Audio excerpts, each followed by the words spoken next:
I want to start with a question. If someone was to ask you to tell them your story, your real story, the reason why you do this work, what would you say? Most people I know in this industry, lead with credentials, where they trained, how many years they've been, practicing, certifications, the accolades, the awards, the before and afters. And those things do matter because they do establish competence, but they don't always translate authority. Credentials ask the question, can you do this? Yes, you can do this. You're an NP, you can do this. You're an RN, you can do this. Yes. However, an origin story asks a different question. It says, why does this work exist? And why are you the one doing it? And so that distinction between origin story and biography is what we're actually going to unpack today. Why does this actually matter? In medical aesthetics, there's an interesting credentialing culture, as we talked about, and the field trains people to lead with their qualifications, boards, fellowship, years of experience, volume of procedures, even. And this is how the industry really taught practitioners to lead with that type of value. And then social media arrived and said, you have 30 seconds to do this. And as you know, it's very hard to credential yourself that quickly on social media. And this is why we hear people, they'll start their post with a question and then they'll say, hi, I'm Dr. Corey, and I've been doing this for this many years, and I'm an expert in this. And then they go into the rest of their video because they want to quickly establish the credentialing, right? But what you get is a lot of impressive bios, obviously, and you get some really great stories.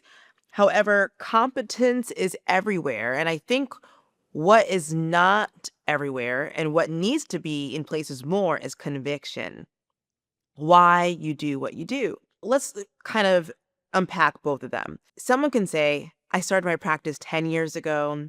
I was an MD. I came out of medical school. I did my attending here. And they can go into all of this. And I do this, I do that, I do this, I do that. And I'm an expert at this, that, and that. How connected would you be with that person as a patient? It's great at credentials, but it misses story. So what if we turned that upside down and we said, okay, 10 years ago, I was working inside a practice where they only treating aging after it happened. Nobody was talking to younger patients about what they could do now. That gap never left me. You see the difference there? One is someone just kind of telling a biography of what they've done, their credentials. The other one gives the reason very specifically for why they do what they do and the gap that they were trying to fill. The problem that's created when it's just a biography is when your story is just your resume and when it, just really dates your credentials and titles. And when what you're going to be doing is that you're competing in a field where so many people actually have the same titles as you and the same credentials as you. So it's not as impactful. And I would say now that patients who are coming in are actually a lot smarter than they were 10 years ago. And so MD is not just going to move someone anymore. NP is not going to just move someone anymore either. What's going to move a person who has conviction themselves and who's going to have longer loyalty to you is when you believe in something so strongly and you share that. So let me give you kind of like a distinction. So as I mentioned before, a biography is a sequence, an origin story is a reason. There are 3 questions your origin story needs to answer. And so let's go into them. So the first one is, what did you see in your field that you could not unsee? There was a moment, a pattern, a problem, something that bothered you enough to change how you worked. So I want to ask you, what was it? And then number 2, what standard do you believe should be higher? Not just in the abstract, specifically how your patients are actually treated, how your practice is actually run, how you as a leader show up, how the field communicates. What are you quietly holding a higher standard for? And then number 3, what makes this work feel inevitable? Not chosen from a list of options, but inevitable, like you couldn't have ended up anywhere else. Now, here is what I want to say about the idea of authenticity. Authentic does not mean you share everything. And I think that's something that we've gotten wrong in this industry. So people are literally sharing, you know, unruly habits that they might have at home and they think it's funny, or sharing pictures of, them crying, or telling everyone about the lowest low points that they have had when they're going through it. And it may connect you with people in a certain way, but that's not really building authority, right? And so authentic does not mean vulnerable. Authentic does not mean you share everything. Authentic means that you stay consistent. And so it means that your story today matches your story 3 years ago. And it means the values that you articulate publicly match the decisions that you make privately. And I think, even for me, the word of the year for me is atonement. It's a very biblical word. But, I actually studied theology, before doing English literature or whatever. So it's a thing. So atonement, being at one with yourself, working on being the same person within as without. And if they don't match, you're like, okay, what can I do to make them match? Right. So that's my word of the year, atonement. Right. But basically, that consistency over time, across different contexts, across different things that you put out, down to the way of the energy that you have when you walk into a room, that is what the market learns to trust. And a polished origin story is not inauthentic. An incoherent one is when you're telling a different origin story everywhere, right? And there's one more piece that I want to actually give you here, and it's about timing. So sometimes visibility comes before the infrastructure is built, right? Because people are at different stages. And I want to share something with you here. So, in personal branding research, they said self awareness, identity construction, and self making are core to the brand building process. This is from Gorbatov, Kapova, and Lysova, right? So that's some research there. Sometimes what happens is that the substance of what you're doing has not caught up to the brand that you're building yet, but you have to continue going, because that becoming and operating in your highest self is what you're doing by doing the work, by being consistent, by showing up consistently, by having a coherent origin story. And you need to kind of fill that gap rather quickly, because if you don't, that is when the coherence begins to break, and you don't want that. I have seen people who have gotten, like, a very big push. Maybe they were on television for something before they really had the capacity to even take in that amount of clients and things, or people thought that they were this, that, and the third. And then when they actually got to their practice, they met something completely different. But I would say there's nothing wrong with that.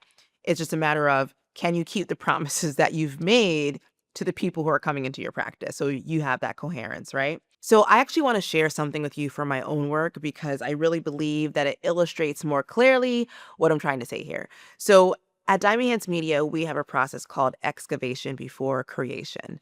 And where that comes from is that one of our values is, we ship reality. So it's reality is the value, the word, and we ship reality. We want to ensure that what we're putting out there matches the coherent narrative that our client wants in the world. So we start with understanding, what do you already know? What is your origin story? Why do you do what you do? What pivotal things happened in your life that set the principles and values for how you operate today? Right? We find those things out first, because in almost every case, the origin story is already there. I just know from what I've seen from working with, founders to executives of, large companies, that many people have not taken the time to be seen and have someone actually look at them and say, "You're the book. I understand your narrative. I understand your chapters, the introduction, one, two, three, four, five, and what's in those and why it's important for what you're doing today or what you may want to do tomorrow." And I think that's missing in many of the companies that do this type of work. What I find, again, like I said, is that someone will have a wound something that they're trying to get back at someone for, and they're trying to prove something. They have a vision. And because what I love is that we're not inventing anything, we're literally excavating what's already there and saying, let's create a coherent symbol around that and put it out there. And so the leaders who really struggle with this are not leaders who lack a story. What I find is that they're leaders who were trained to believe that their story was not important. Just building the company, building the revenue, building the team was the most important thing. And that is very important because you really don't have anything to excavate until you've built something, obviously. But the story is the point because I think without that, the credentials and the results have no root to really grow from. And I really say it's almost kind of like the mythology of your business and who you are. It comes from somewhere. Let's do an exercise. And so here's your exercise. There's 3 prompts. I want you to answer them quickly without editing yourself, okay? And the first answer I find is usually the most honest. So let's go with the first one.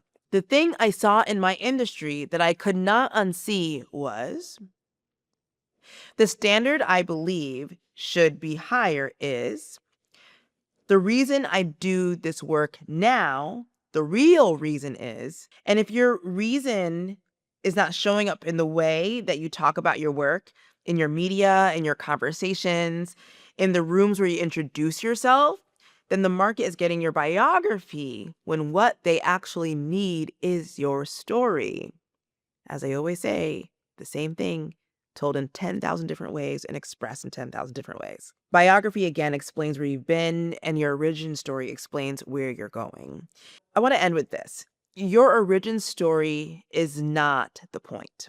It's the root of your authority. And you cannot build a durable leadership brand unless you have a sure foundation. So next episode, we're going to talk about consistent output, specifically how the market learns what to trust you for and why volume is not the same thing as having a coherent signal.